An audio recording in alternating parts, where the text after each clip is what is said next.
오늘은 은혜에 대해서 이야기를 나눠보겠습니다. 더 정확하게는 오늘 말씀에 예수님께서 선포하신 은혜의 해라는 것이 무엇이었을까 하는 것에 대해서 이제 좀 얘기를 해보겠습니다. 은혜의 해. 예수님께서는 지난주에 우리가 이야기했던 대로 유혹, 이 사단의 시험을 마치시고 나서 본격적으로 이제 자신의 사역에 이제 뛰어들게 됩니다. 그 첫 번째가 무엇이었냐면 사람들과 함께 살아가는 것이었어요. 이제 하나님으로서가 아니라 인간인 예수 본인으로서 이제 같은 사람들과 함께 살아가는 것, 그것을 먼저 시작을 하셨는데, 그것을 우리가 좀 어려운 말로 공생의 기간이라고 합니다. 하나님께서 우리와 함께 살아가시면서 사랑을 베푸신 기간, 그래서 공생의 기간이라고 이야기를 합니다. 근데 예수님께서 이 공생의 기간에 사람들을 만나시면서 자신을 소개할 때 독특한 소개 방법을 사용을 하셨다는 거예요. 예수님의 자기소개 방법은 무엇이었을까 하고 보니까 딱 두 가지가 나타난다는 겁니다. 자신을 소개하실 때 꼭 같이 소개하신 게 하나님 나라고, 두 번째로는 특정한 시간을 이야기하는 거였다는 겁니다. 오늘 예수님께서 말씀을 통해서 자신을 소개하실 때에 오늘 말씀에 보면 주의 은혜의 해를 전파하게 하려 하심이다, 이렇게 표현을 합니다. 그리고 듣는 이들에게 그것이 오늘 너희 귀에 응한 날이다 라고 표현을 한다는 겁니다. 이 은혜의 해가 과연 무엇이었을까? 근데 예수님께서 이 은혜의 해라는 것을 하신 게 이번만이 아니거든요. 예수님께서 사람들을 만나실 때마다 나는 그 날을 위해서 왔다. 그때가 곧 이르겠다. 내가 왔으니 그때가 곧 이를 것이다. 이런 말씀을 계속 하시거든요. 그러니까 예수님이 오신 이유는 그때 그 한 날, 어떤 특정한 날에 초점이 가 있다는 거예요. 그리고 그 날을 우리가 보니까 예수님께서 그 날이 이루어졌다라고 한 날이 언제냐고 보니까 예수님께서 십자가에 달리신 날이다. 그것을 우리가 알 수 있다는 겁니다. 근데 예수님께서 자신을 소개하실 때 이렇게 이야기한 이유가 있다는 거예요. 자신이 십자가에 다다르는 것을 기다리는 사람이다. 그 날을 위해서 왔다라고 하는 이유가 있다는 겁니다. 그것이 바로 오늘 공생의 기간에 나와 있는데, 바로 이들을 억압된 데서 자유하게 하고, 또 가난한 자들을 자유롭게 하고, 그리고 박해받는 이들을 강하게 하기 위해서 예수님께서 왔다라는 겁니다. 근데 이렇게 들으면은 굉장히 좋아해야 마땅한 일입니다. 그죠? 나를 위해서 왔는데 나의 가난과 나의 약함과 나의 억압됨을 위해서 예수님께서 우리에게 오셨다라고 했을 때 좋아해야 할 만합니다. 인생에 내 편이 없는데 내 편으로 하나님이 와주신다 하는 것이 감사한 일인데, 그럼에도 불구하고 오늘 예수님께서 이 지내셨던 나사렛 사람들의 반응은 네가? 네가 뭔데? 네가 굳이? 난 괜찮은데? 약간 이런 느낌의 반응. 오히려 예수님이 하신 말씀들을 깔보고 예수님의 어떤 공생의 기간들에 대해서 무의미한 것처럼 받아들인다는 겁니다. 그래서 예수님이 이 나사렛 사람들을 만나고 나오시면서 한 말씀이 선지자가 자신의 고향에서는 환영받을 일이 없다라고 표현을 하시기까지 하는 겁니다. 근데 이 은혜의 날이라고 하는 부분이 이 사람들이 받아들이는 것과 굉장히 다르지 않은 것 같다, 그런 생각을 전도사님이 합니다. 우리가 받은 은혜들을 굉장히 많이 고백도 하고 그런 것들을 많이 경험하고 연단되었다고 하지만, 사실은 그 은혜의 끝은 결국에는 어디냐면 십자가라는 거거든요. 아까 앞에서 말했듯이 예수님이 기다렸던 그 은혜의 해는 십자가에 달리는 날이었거든요. 고난을 기꺼이 받아들이는 날, 그리고 그 고난을 통해서 예수님이 우리에게 주시는 그 자유함을 받아들이는 날, 그것을 기다리는 게 예수님이 오신 목적, 그 날의 목적이거든요. 그리고 그런 연약한 이들이 그 십자가 아래서 같이 자라나고 살아가고 하나 되는 것, 그것을 예수님이 꿈꾸고 이 땅 가운데 오셔서 사역을 했거든요. 근데 우리는 은혜를 받았지만 고난은 싫어합니다. 영광은 좋아하지만 같이 박해받는 일은 싫어합니다. 오늘 내가 예수님과 함께 즐거움을 누리는 건 좋아하지만 예수님과 함께 헌신하는 것은 달가워하지 않습니다.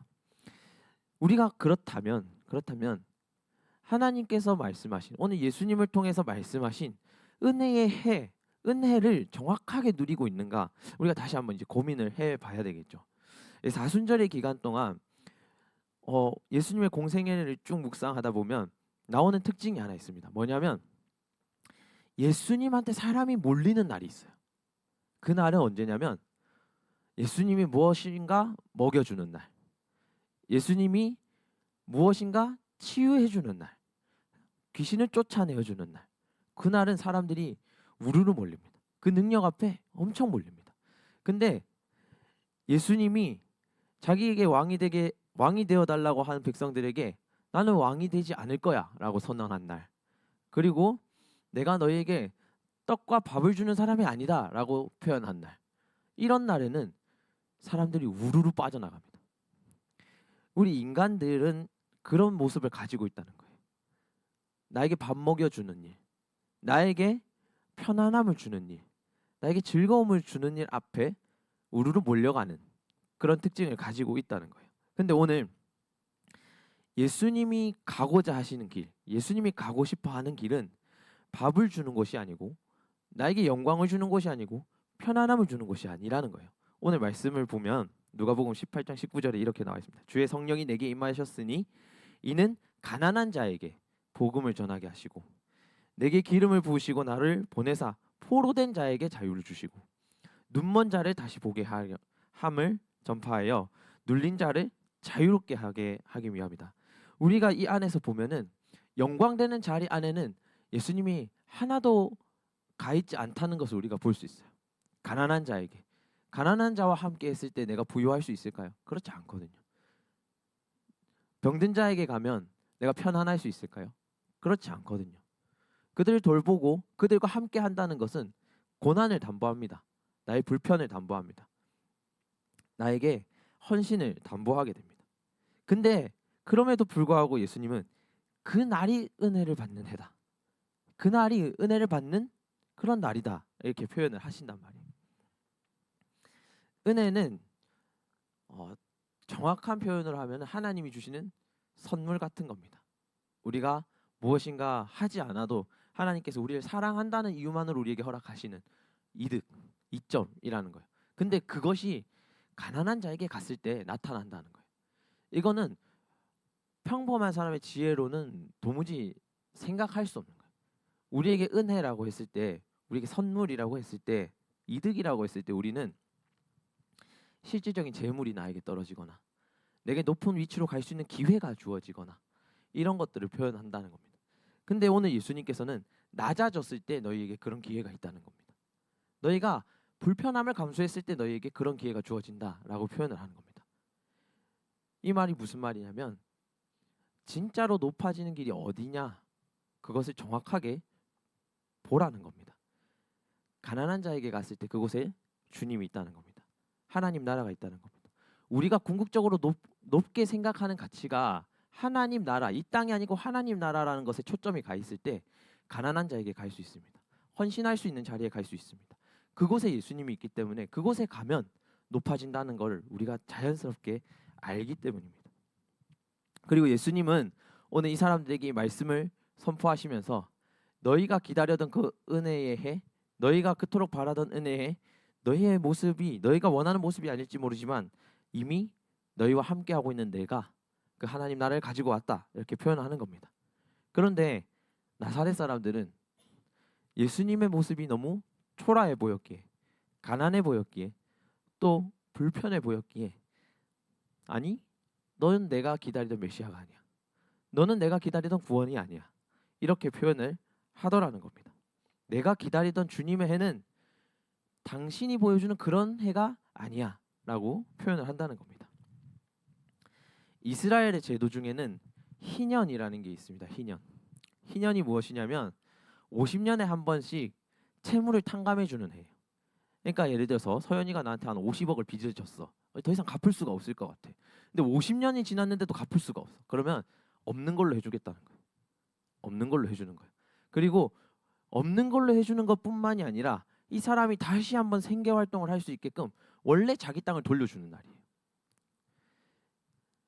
이때 하나님께서 꾀하신 게 바로 땅의 회복이라는 겁니다. 근데 예수님이 말하시는 은혜의 해가 바로 이런 해라는 거예요. 그냥 너의 불편함을 그냥 해소해 주는 게 아니라 너희가 새로운 신앙을 쌓아갈 수 있는 해를 내가 만들어 주겠다. 그 방법이 무엇이냐면 내가 가지고 있던 것들을 내려놓고 헌신하는 자리, 가난한 자리로 가라는 거예요. 너에게 높게 쌓여져 있던 그런 욕심들을 벗어버리고 이제는 그 욕심의 채무를 없애버리고 너희가 다시 생산적인 신앙을 가질 수 있도록 하나님이 계신 가난한 자리로 가라, 이런 말이에요. 그래서 예수님이 오셨을 때 예수님이 말씀하신 게 내가 너희를 해방시키고 자유롭게 하고 회복시키겠다라고 하는 거예요. 이런 자유가 공포된 해가, 자유가 선포되는 해가 예수님께서 말씀하신 은혜의 해라는 겁니다. 그럼 다시 돌아가서 우리는 이 예수님께서 말씀하신 은혜가 무엇일까라고 했을 때, 은혜가 무엇일까라고 했을 때 가장 부족하고 힘없는 우리가 누군가의 생명을 다시 쥐어줄 수 있게끔 만드는, 그런 영광을 같이 누릴 수 있게끔 만드는 하나님의 선물이 바로 은혜라는 겁니다. 그럼 우리가 예배를 통해서 은혜를 받았다 하는 건 무엇일까요? 우리가 예배를 통해서 은혜를 받았다 하는 것은 우리가 예배 가운데에 가난함을 가진 자, 영혼의 가난함을 가진 자, 실질적인 재물의 가난함을 가진 자 가운데로 갈 수 있는 힘을 우리가 받았다는 거예요. 그리고 이제는 내 안에 갇혀서 내 욕심을 채우고 내 어떤 삶을 채우는 것에서 벗어나서 하나님의 관점으로, 창조자의 관점으로 이 창조된 세계를 하나님과 어떻게 만들어 가실까를 고민할 수 있게끔 만들어 가는 것, 그것이 바로 은혜라는 겁니다. 그러면 예수님께서 우리와 함께 살아가시면서 은혜를 공포하셨다는 것은 이제 우리 힘으로 노력해서 안 되던 것이 예수님을 통해서 가능해졌다는 거예요. 이 그리스도를 믿음으로 인해서 그게 가능해졌다는 거예요. 다시 거꾸로 말하면 예수님께서 우리에게 오신 그 순간부터 우리에게 하나님과 함께 하나님의 사역을 감당할 능력이 생겼다는 거예요. 그게 바로 은혜라는 거예요. 그러면 우리가 예수님을 만나고 은혜를 경험한 그리스도인이라면 우리에게도 그 동일한 능력이 생겼다는 거예요. 동일한 능력이 생겼다는 거예요. 그래서 우리가 기도하고 말씀 가운데로 나가는 이유가 그런 동일한 사역의 은혜를 같이 누리기 위함이다, 이런 겁니다. 이스라엘이 정말로 이 희년이란 것들을 지켰나를 보면 사실은 잘 지켜지지 않습니다. 특히 이제 다윗 이후의 시대로 가다 보면 진짜 심한 경우에는 이제 빼앗는 것에 그냥 그치는 것이 아니라, 그냥 빚을 내서 빼앗는 것이 그치는 것이 아니라 진짜 악독한 착취가 일어나기도 합니다. 예를 들어서 태준이가 한 100만 평의 포도나무를 가지고 있었는데 내가 갖고 싶어. 그래서 일부러 고리대금을 계속 흘리는 거야. 그러면 얘가 처음에는 조금씩 이 땅을 파먹겠지만 나중에 이제 나한테 다 뺏기는 상황이 생겨. 이렇게 지능적으로 착취하는 현상까지 생기게 됩니다. 그래서 하나님이 처음 제정하신 그 희년이 완전히 무너지는 것을 보게 됩니다. 근데 이 희년이 무너져 갈 때 이스라엘도 같이 무너져 가는 것을 보게 됩니다. 우리는 그렇게 생각합니다. 나에게 빚진 건 내가 받아내야 되는 게 정이다. 그리고 내가 잘못한 것을 저 사람한테 물어내는 게 정이다, 이렇게 표현을 합니다. 근데 그렇게 해서는 아무도 살아갈 수 없다는 것을 예수님이 얘기하시는 겁니다. 가난함을 가난함으로 두고 비천함을 비천함으로 두었을 때 그들과 우린 같이 살아갈 수 없고 나 역시 비천함에 처한다는 것을 예수님이 알려주시는 겁니다. 그리고 이제 예수님이 오심으로 인해서 우리에게 그런 것들을 해결할 능력을 주셨는데 그게 바로 내가 가난한 자들을 그냥 두는 것이 아니라 비천함을 비천함으로 두는 것이 아니라 그들을 다시 한번 자유하게 할 수 있는 능력을 우리에게 주신다는 겁니다. 우리도 은혜를 받고 그 은혜대로 살아가야 한다는 걸 압니다. 근데 그 이스라엘이 희년을 지키지 못했던 것처럼 우리도 그 은혜들을 다 지켜나가지는 못할 때가 많습니다. 근데 그때 우리에게 중요한 해야 할 것이 있습니다. 뭐냐면 바로 회개하고 돌이키는 겁니다. 회개하고 돌이키는 겁니다. 이스라엘은 희년이 무너지고 악독한 착취가 일어나고 또 예수님이 오시기 전까지 그 암흑 기간을 거치면서 자신의 신앙이 무너지지 않았다라고 생각을 했어요. 자신의 신앙이 무너지지 않았다라고 생각을 하고 자신의 선택이 틀리지 않았다라고 생각을 하고 점점 그렇게 하나님을 잊어가는 생활들을 하게 됩니다. 그래서 결국 멸망을 하고 예언자들이 계속 경고했지만 그 길을 계속 걸어가게 됩니다. 근데 만일에 이 이스라엘이 그 중간에라도 돌이키고 회개할 수 있는 마음이 있었다면 상황이 많이 바뀌었을 거라고 보입니다. 예수님이 처음에 오셔서 이 이스라엘에게 가장 먼저 선포한 것은 회개하는 겁니다. 돌이켜라. 하나님 나라가 가까이 왔다 하는 겁니다. 마찬가지입니다. 우리가 은혜 이것을 회복하기 위해서는 우리가 예배 가운데 잊혀져 가는 부분들을 회개하는 겁니다. 다시 짚어보는 겁니다. 우리가 가고 있던 노선에서 내려서 하나님을 돌아보는 겁니다. 그러면 예수님께서 우리가 했던 그 일들에 대한 대가를 지불하시는 겁니다. 자유케 하신다는 겁니다. 예수님께서 먼저 우리를 그 가운데서 끄집어 내신다는 겁니다. 그리고 다시 한번 예수님과 같은 그 사역을 동참할 수 있도록 힘을 주신다는 겁니다. 그래서 이것을 우리가 은혜 받았다라고 표현을 하는 겁니다. 그럼 다시 돌아가서 여러분들은 은혜를 받으셨습니까? 예수님께서 우리에게 찾아오셔서 여러분들이 예배 가운데 무너진 부분들, 생활 가운데 무너진 부분들을 정확히 짚어주시고 다시 한번 신앙인으로서 살아갈 수 있는 힘을 주셨냐는 말입니다. 받았다고 하면 우리는 가야 됩니다. 그 길을 실천할 수 있게끔. 근데 우리가 받은 은혜가 그저 감정적이라면 한번 짚어봐야 됩니다. 내가 느꼈던 그 감정이 나의 삶을 그렇게 움직여 줄 만한 동력을 가지고 있는가? 그것을 우리가 은혜라고 부르고 있는가? 우리가 이제 돌아봐야 한다는 겁니다. 사순절은 어떻게 보면 반성하는 절기입니다. 반성하는 절기. 내 삶을 그동안에 있던 내 삶을 돌아보고 내가 예수님이 살아오셨던 그 삶을 똑같이 맞추고 있는가 돌아보고 부족한 부분은 무엇인가 생각해보는 절기입니다. 오늘 본문도 마찬가지입니다. 우리가 받은 은혜가 그러니까 내가 예수님과 함께 하고 있었다고 하는 그 순간이 정확하게 예수님이 말씀하시는 그 순간이 맞는가? 제자들을 보면요. 진짜 같이 계속 붙어 다녀요. 계속 같이 붙어 다녀요.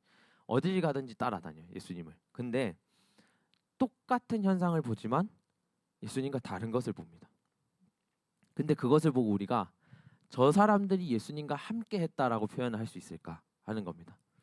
아까 초반에 말했듯이 예수님께 사람이 몰리는 순간들이 있었어요. 예수님께서 밥을 줄 때, 치유할 때, 즐거움을 허락할 때. 근데 그 사람들이 예수님이 고난을 선포하셨을 때 같이 있었느냐? 아니라는 거예요. 그러면 처음 같이 있었던 그 사람들은 정말 예수님과 함께하는 사람이었는가? 예수님이 주신 은혜를 누린 사람이었는가? 그렇지 않다는 거예요. 심지어 그 제자들조차도 그렇지 않았다는 거예요. 그래서 오병이어 사건이 끝나고 나서 사람들이 다 떠나고 나서 제자들이 근심에 빠져서 이제 자기들도 떠나야 하나 이제 고민하고 있을 때 예수님이 그런 말씀하세요. 너희도 나를 떠나려느냐 이런 말씀하세요. 그 정도로 함께 있지만 다른 생각을 품고 있는 사람들이 많았다는 거예요. 근데 오늘 우리도 하나님께 은혜를 받았다. 나는 하나님과 함께 해왔다라고 생각하지만 진짜 같은 생각을 품고 예수님이 말씀하시는 그 은혜를 정확하게 가지고 있었는가 생각을 해보자는 거죠. 예수님은 가난한 자에게 이제 복음이 전파된다고 하셨습니다. 그리고 눈먼 자가 포로된 자가 억눌린 자들이 자유케 되는 경험이 있다고 하셨습니다. 그런 경험이 우리에게도 있냐는 거죠.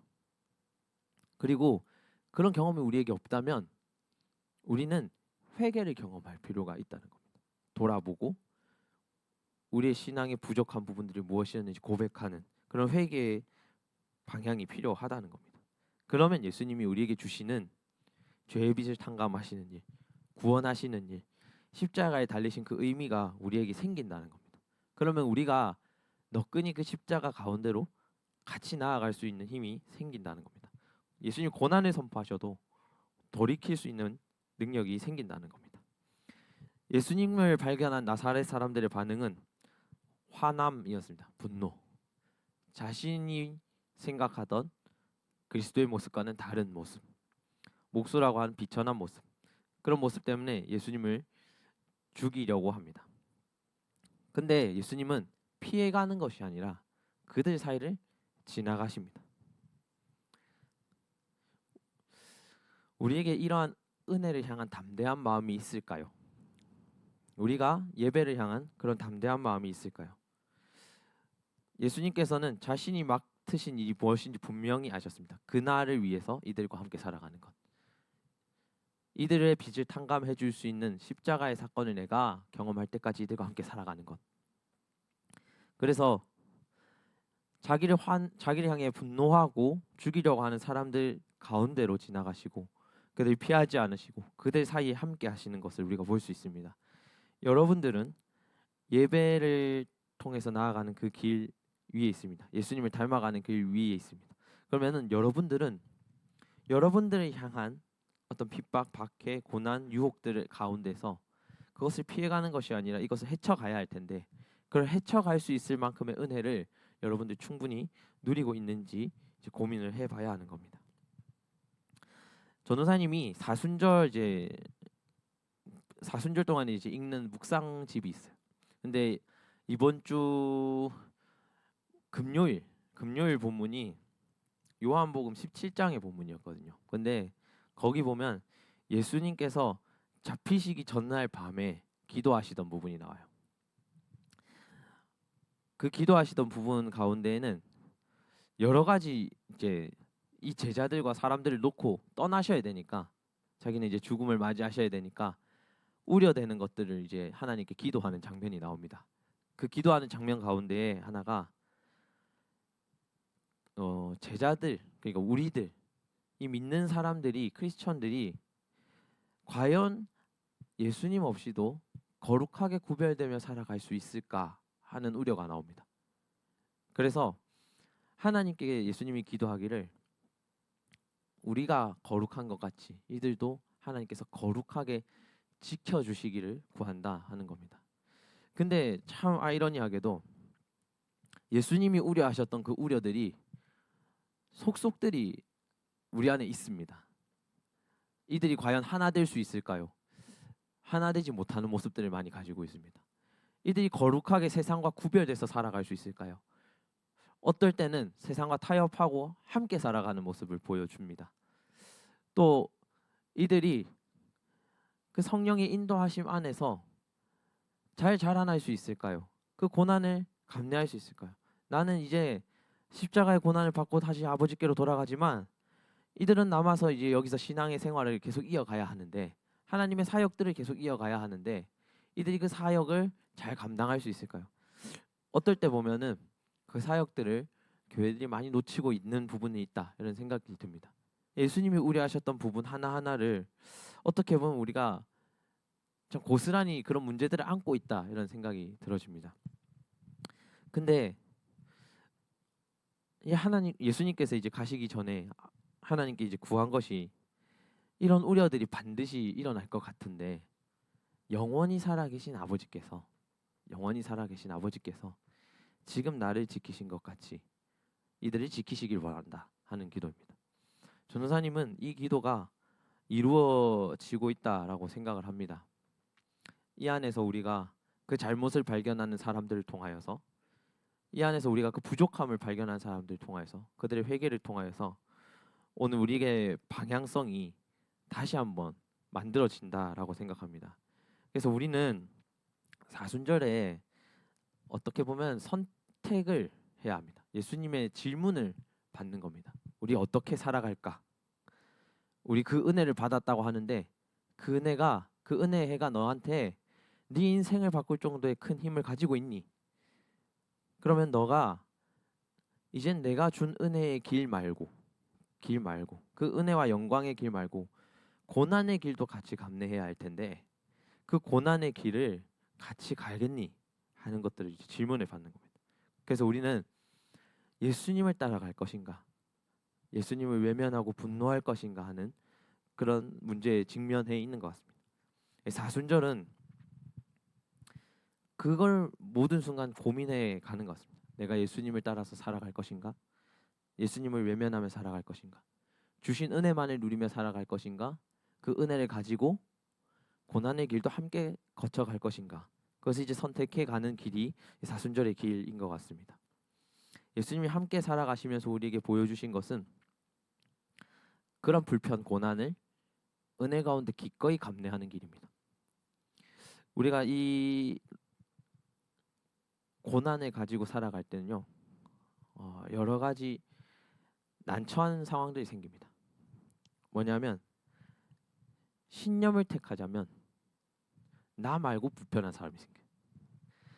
내가 이 불편을 감내하지 않으려면 내 신념이 흔들리는 순간이 생깁니다. 그러면 무엇이 옳을까? 무엇이 우리에게 맞을까 하는 것들이 우리 안에 질문으로 주어집니다. 그 질문에서 이제 여러분들이 선택해 나가는 거겠지만 전도사님이 생각하기에는 불편은 이해받을 수 있어요. 근데 변질됨은 이해받을 수 없어요. 그렇게 생각을 합니다. 예수님을 따라가는 길에서 누군가 불편을 받는 것들은 내가 이분들에게 그만큼 더 시간을 쏟고 잘하고 이 오해들을 풀어가려는 노력이 있으면은 이해받을 수 있어요. 그런데 예수님을 버리고 살아가는 길은 이해받을 수는 없어요. 내가 처음 주장했던 이 신념이 내가 한 번의 타협으로 깨지는 순간 이제 그때부터는 내가 주장할 수 없는 신념이 됩니다. 그래서 당장의 어려움이 아니라 내가 이 믿음을 기꺼이 평생 지키고 살아간다라고 생각을 한다면 불편을 감내할 수 있는 사람이 되어야 된다고 생각합니다. 그때 우리에게 주시는 은혜가 또 있기 때문입니다. 오늘 결단 찬양하면서 나아갈 텐데요. 오늘 결단 찬양은 하루의 은혜라는 곡입니다. 은혜를 받기 위해서는 감내해야 되는 고난들이 분명히 있습니다. 불편들이 있습니다. 그래서 그런 불편 고난들이 있을 때 우리가 어떻게 이겨내면 좋을까 고민하다가 이 곡을 고르게 된 것 같습니다.